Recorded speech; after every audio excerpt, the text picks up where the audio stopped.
पता है निज आत्मा विषयन सो मन रोक। जब संत वचन रूपी प्रकाश आपके हृदय में हुआ तो ये जब पता हो गया कि तुम देह नहीं हो, भले अनुभव नहीं हुआ, तो अपने मन को विषय में जाने से रोको। बोले काम क्रोध के वेग की जो सही जावे झोंक। इनका झोंका आता है हवा का, जैसे झोंका, हवा का झोंका आवे, तूफान आवे, किसी पहाड़ का आश्रय ले लो, बच गया। छोटे मोटे पेड़ आदि का आश्रय मत लेना, नहीं टूट के गिर जाएंगे आपके ऊपर, वही मार देंगे। क्या करना है? पहाड़ का आश्रय। पहाड़ कौन है? भगवान के प्रेमी महाभागवत जनों के वचन, या भगवान नाम, या भगवत लीला गुण कीर्तन। जहां कामादि दोषावे मंजीरा उठाओ, राधा राधा राधा एक मत सुनो मन की, देख लो अभी साफ हो जाएगा गंदगी जो आई थी। या कोई संत के उपदेश सुनने लगो, या भगवान की लीला गायन करने लगो। प्रियालाल के चले जोई जोई प्यारो करे शुरू करो, और आज वह देखियो तो प्यारी, चले जाओ वहां तक 84 पदों का गायन पक्का। जब तुम्हें काम सतावे 84 जी का गायन शुरू कर देना, गायन।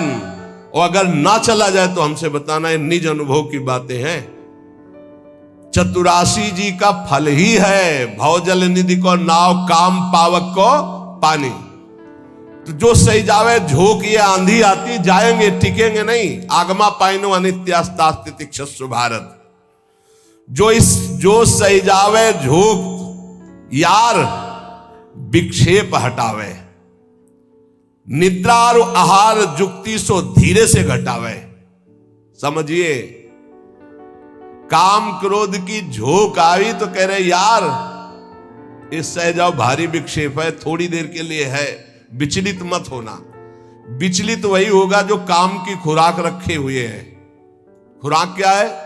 मोबाइल खोला, गंदी बात देख ली, या कोई अपने हाथ से गंदी क्रिया कर ली, या गंदे जनों का संग कर लिया। इससे क्या होगा? आप झोंक नहीं सह पाएंगे विकार की। कह रहे हैं जो सही जावे झोंक यार विक्षेप हटावे। प्रभु के दर्शन में यही बाधा है, नहीं तो खुले टहल रहे हैं। वृंदावन है, यहां खुले प्रभु टहल रहे हैं, बस दृष्टि चाहिए। यार का तात्पर्य बहुत प्रेम भरा शब्द है मित्र। एक बार सह जाए इसकी झोंक को, आगे निकल जाएगा। जो सही जावे झोंक यार विक्षेप हटावे। तो विक्षेप कैसे हटेगा? बोले निद्रा और आहार जुक्ति सो कछ धीरे से घटावे। बस कल भी चर्चा हुई थी निद्रा और आहार को कम करने की, पलटू स्वामी की। इन निर्भयानंद जी बड़े सिद्ध महापुरुष ब्रह्मानंद में डूबे हुई।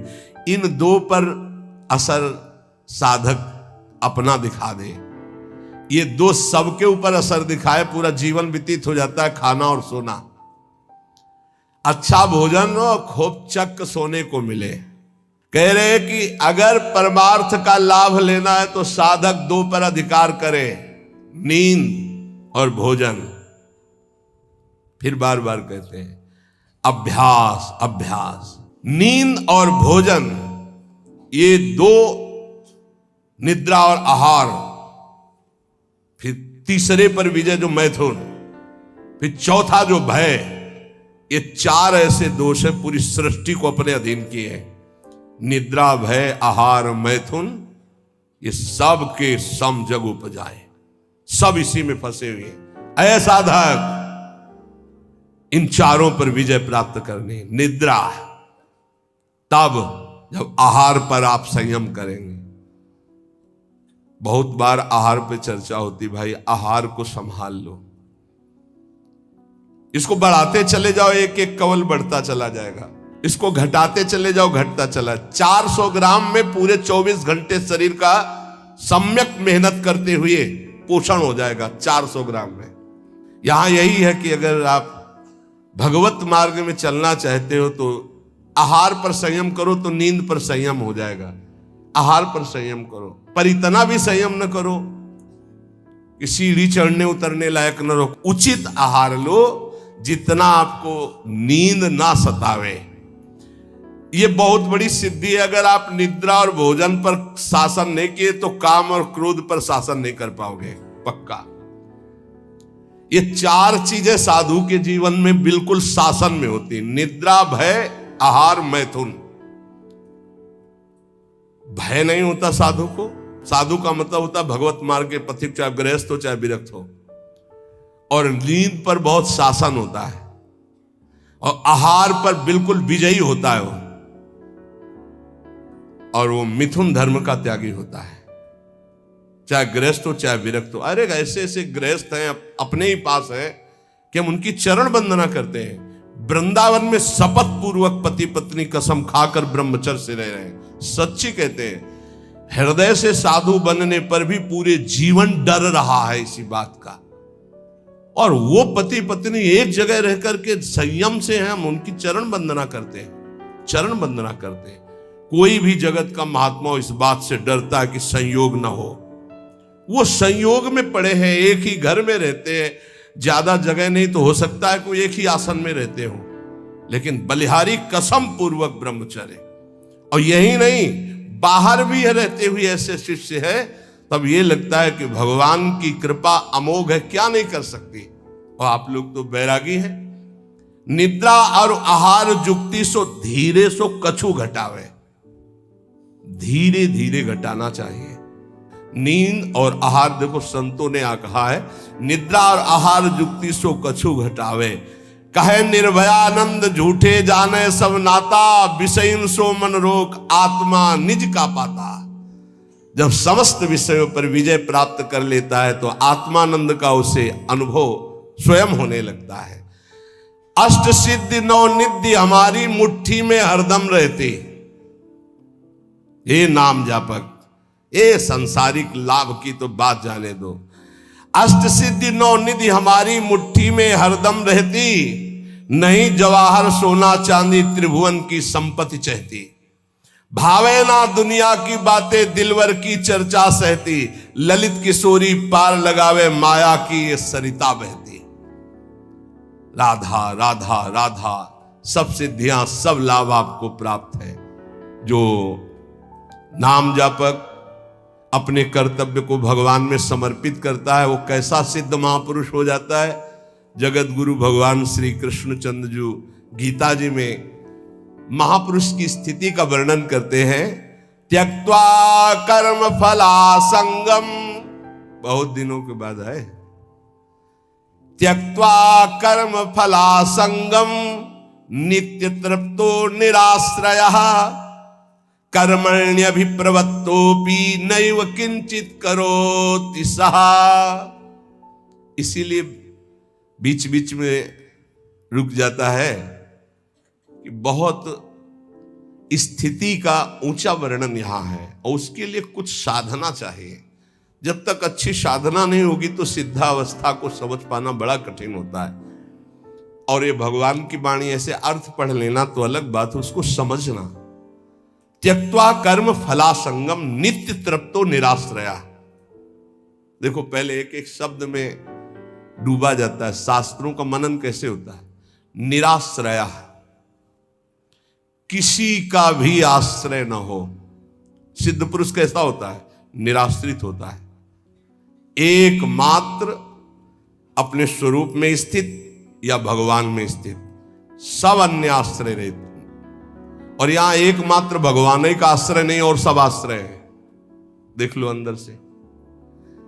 सिद्ध पुरुष कहता होता है नित्य तृप्तो, कभी कोई चाह ही नहीं होती। जैसे गले तक छका हो फिर उसको कुछ भी नहीं।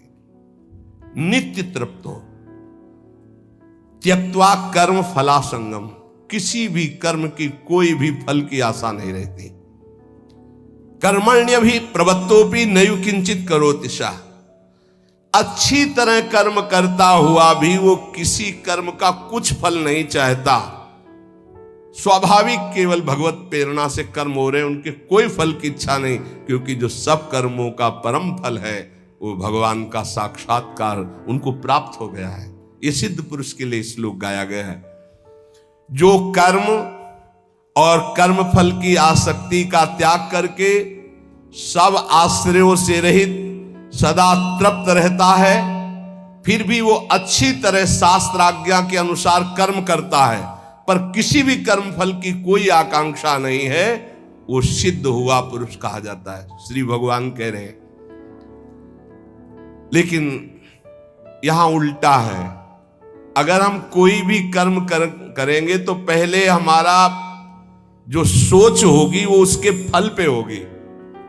ये सोच नहीं होगी कि हमारा धर्म है इसका पालन करना। कोई भी कर्म बिना फल की आकांक्षा के आप शुरू ही नहीं कर सकते। सोचना जरा, कोई भी कर्म करेंगे तो इसका फल क्या होगा, ये हम साधक के लिए कह रहे हैं। जो विषयी है वो नहीं सोचते, जो सिद्ध है वो नहीं सोचते। दोनों बात समझना। जो विषयी है वो ये नहीं सोचते कि इसका परिणाम क्या होगा, जेल मिलेगी कि दुर्गति होगी कि नरक जाएंगे कि शरीर नष्ट हो जाएगा, ये कुछ नहीं सोचते। जो सिद्ध है वो पूर्ण तृप्त है, इसलिए केवल शास्त्र सम्मत कर्म करते हैं। वो फल की आकांक्षा या फल की सोच ही नहीं रखते। जो बीच में है, ना पूरे विषयी है ना पूरे साधक है, वो पहले फल सोचते हैं। परिक्रमा का क्या फल होगा, सत्संग का क्या फल होगा, यह करेंगे तो इसका फल क्या होगा। फल पर दृष्टि रखने वाला अध्यात्म को धारण नहीं कर पाता है। भगवान कह रहे कर्मण्येवाधिकारस्ते, तुम कर्म से केवल अपना अधिकार रखो, फल के ऊपर नहीं। फल में सुख दुखे समय कृत्वा लाभा लाभो जया जयो, जय या पराजय, लाभ या हानि, सुख या दुख, इसमें समान भाव रखो। यह अध्यात्म, और यह तो सिद्ध पुरुष का लक्षण है। अब यहां ध्यान देना है, मैं कर्म करता हूं, ये कर्म मेरे लिए है और इसका अमुक फल मिलेगा, ऐसी जन साधारण साधक की स्थिति रहती है। ये उसके बंधन का कारक है, चाहे जितना बड़ा कर्म कर ले। ध्यान से सुनना, ये गीता जी है। ये मैं कर्म कर रहा हूं, इस कर्म का मेरा ये फल होगा। वो कर्म फल का और कर्म कर्ता बनने के कारण चाहे जितना ऊंचा कर्म करे वो बंधा ही रहेगा, मुक्त नहीं होगा। भले शुभ कर्म किया तो देवलोक जा, तपलोक जा, पर आना तुझे मृत्यु लोक में ही पड़ेगा। लेकिन जो सिद्ध महापुरुष होता है, परिक्रमा चलो स्वाभाविक, उसको कोई लक्ष्य नहीं कि इसका फल क्या होगा। इसका अच्छा अटल्ला चुंगी से मुड़ गया, उधर पूरी नहीं हुई, कोई उसको शोक नहीं है, ना कोई लाभ है ना कोई हानि है, स्वाभाविक कर्म हो रहा है। क्यों? क्योंकि उसने अपनी इंद्रियों को, अपने मन को अधीन करके परमात्म तत्व की स्थिति प्राप्त की है। अगर इंद्रियां और मन पर विजय प्राप्त नहीं की तो जीवन मुक्त होते हुए भी दुर्गति को प्राप्त होगा। आत्मा जीवन मुक्त ही है, उसको कोई नहीं बांधा। इंद्रियां और मन बंधे होने के कारण आत्मस्वरूप जो जीवन मुक्त है उसको भोगना पड़ रहा है। बहुत ध्यान देने का विषय है। आत्मा को शुद्ध करने की जरूरत नहीं, परम शुद्ध है। आत्मा को मुक्त करने की जरूरत नहीं, परम मुक्त है। तो बंधा कौन है? इंद्रियों और मन में तुम्हारी तन्मयता, इंद्रियां मन विषय भोगों में। जैसे राजा